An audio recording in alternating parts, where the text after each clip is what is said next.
E nosso estudo de hoje está no Evangelho de Mateus, capítulo 5, versículo 14. Vós sois a luz do mundo, não se pode esconder uma cidade edificada sobre um monte. Emmanuel comenta na lição 76 do Caminho, Verdade e Vida, Edificações. O Evangelho está repleto de amorosos convites para que os homens se edifiquem no exemplo do Senhor. Nem sempre os seguidores do Cristo compreendem esse grande imperativo da iluminação própria em favor da harmonia da obra a realizar. Esmagadora percentagem de aprendizes, antes de tudo, permanece atenta à edificação dos outros, menosprezando o ensejo de alcançar os bens supremos para si. Naturalmente, é muito difícil encontrar a oportunidade entre gratificações da existência humana, porquanto o recurso bendito de iluminação se esconde muitas vezes nos obstáculos, perplexidades e sombras do caminho. O Mestre foi muito claro em sua exposição: para que os discípulos sejam a luz do mundo, simbolizarão cidades edificadas sobre a montanha onde nunca se ocultem. A fim de que o operário de Jesus funcione como expressão de claridade da vida, é indispensável que se eleve a um monte da exemplificação, apesar das dificuldades da subida angustiosa, apresentando-se a todos na categoria de construção cristã. Tal cometimento é imperecível. O vai e vem das paixões não derruba a edificação dessa natureza. As pedradas deixam-na intacta, e se alguém a dilacera, seus fragmentos constituem a continuidade da luz em sublime rastilho por toda parte, porque foi assim que os primeiros mártires do cristianismo semearam a fé. Esse versículo, muito bem comentado mais uma vez. Vós sois a luz do mundo, não se pode esconder uma cidade edificada sobre um monte. O que é que ele vem querendo dizer? Emmanuel aproveita o sentido do texto para dar uma interpretação seguindo a linha de que nós acabamos ficando na visibilidade total quando a gente se propõe a fazer um trabalho para o bem.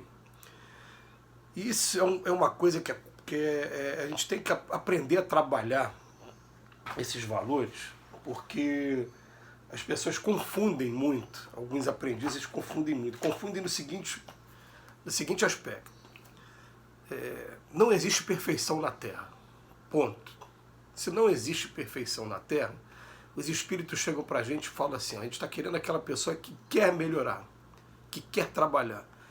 Se essa pessoa apresentar essa vontade, a gente vai trabalhar essa vontade e vai fornecer elementos. Então, pega a gente que ainda traz um monte de defeitos, um monte de dificuldade, um monte de problemas ainda, e começa a trabalhar aos poucos. Conforme a gente vai se empolgando, eles vão utilizando a gente nessas atividade da oratória, atividade da entrega da cesta básica, atividade da obra social, enfim.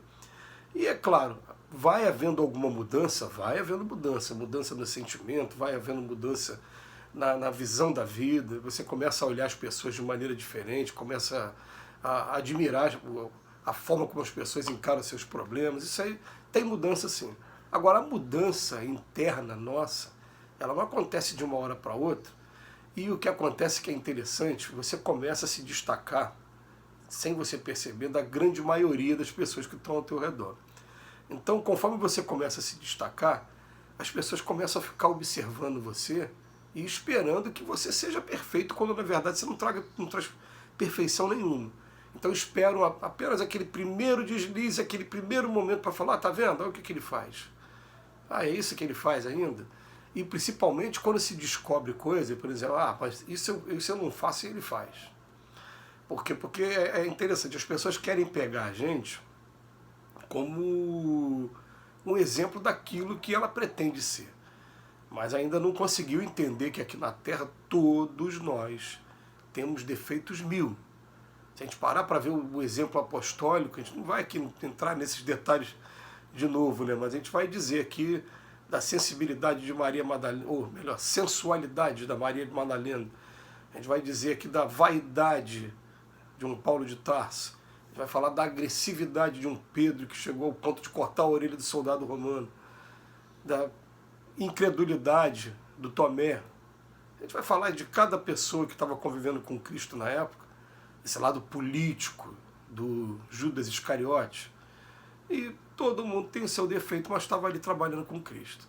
Mas a gente passa por situações que são, ao mesmo tempo que exige o tempo todo da gente exemplificação, também a gente acaba sendo atacado por aqueles que estão mais próximos que a gente, quando a gente pratica alguma coisa contrária àquilo que a gente está estudando, aquilo que a gente está pregando, e isso vai ser comum, gente, vai ser comum, porque a luta é muito grande. Aliás, quando a gente começa a fazer um trabalho como esse, é que a luta começa de verdade.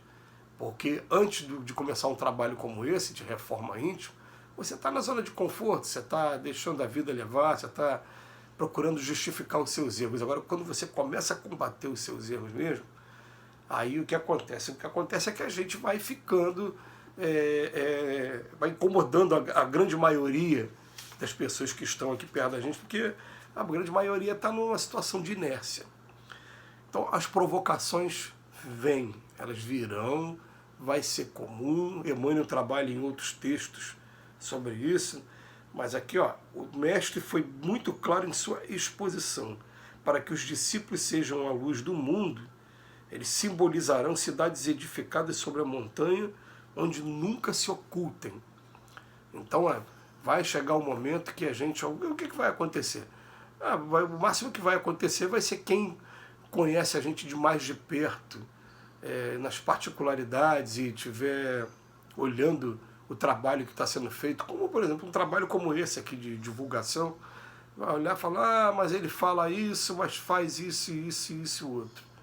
E a gente aqui em nossas preces, a gente fica diariamente pedindo a Deus que nos aponte qual é o caminho que precisa ser corrigido, e a gente faz o nosso esforço aqui também para que esse caminho, a gente não tome mais o caminho. Mas acontece que nós aqui na Terra somos ainda muito enraizados em alguns problemas milenares, alguns problemas instintivos ainda, os impulsos mais primitivos nossos, principalmente no campo da agressividade, principalmente no campo da sensualidade, principalmente nos campos ainda da compreensão da imperfeição dos outros e do perdão. A gente tem esses problemas. Todos nós aqui temos. Se não tivesse, não estava aqui. A gente tem mundos por aí que são mais perfeitos que esse aqui, são as pessoas que estão lá, os espíritos que estão lá, eles são mais evoluídos que a gente aqui. Mas a gente aqui, nesse contato, um dos vícios com o outro, ou das virtudes uns com outros, a gente vai aprendendo e aprende muito. Essa escola aqui é uma escola maravilhosa. A gente só tem que agradecer a Deus por isso. Mas começar a colocar na cabeça de que os testes virão. Eu estou lembrando agora recentemente, de um amigo que ele resolveu mesmo sobre aquele falso argumento, na minha opinião, de dizer que estava querendo me ajudar como meu amigo. Na verdade, estava querendo me desestimular o trabalho. E eu falei, olha, você está equivocado numa coisa, porque o trabalho não exige que eu seja perfeito. Exige que eu tenha disciplina, que eu tenha determinação. E olha, os problemas que você está falando, eu realmente reconheço. Você pensa que é fácil para mim? Eu estou procurando controlar, e cada dia que passa, a gente vai controlando melhor. As pessoas não observam, às vezes, que conforme você começa a deixar o evangelho entrar dentro de você mesmo, o que acontece? Você fica naquele universo de 10, 20 resistências e uma queda. Mas ele só vai ver a queda, ele não vai ver as 20 resistências. E por isso que é um trabalho íntimo, é um trabalho muito bonito, que é feito por cada um, e que eu sei, às vezes, que eu resisti, e às vezes que o meu temperamento, o meu momento emocional acabou não permitindo que eu resistisse. Mas a gente continua nessa luta, e a gente continua pensando assim, nós estamos sendo edificados para ficar no alto da cidade, para ficar à vista de todos. Porque alguém um dia vai olhar lá para cima e vai falar assim, peraí, começou muito imperfeito, mas colocou disciplina, colocou determinação, colocou auto-perdão também, e está conseguindo chegar nessa altura, nesse trabalho. Então vamos continuar fazendo o nosso trabalho de formiguinha, e um dia, quem sabe, a gente vai estar liberto desses problemas, vai estar mais à frente, vai estar representando tudo que o Emmanuel trouxe nessa lição de hoje. Que Jesus nos abençoe hoje e sempre.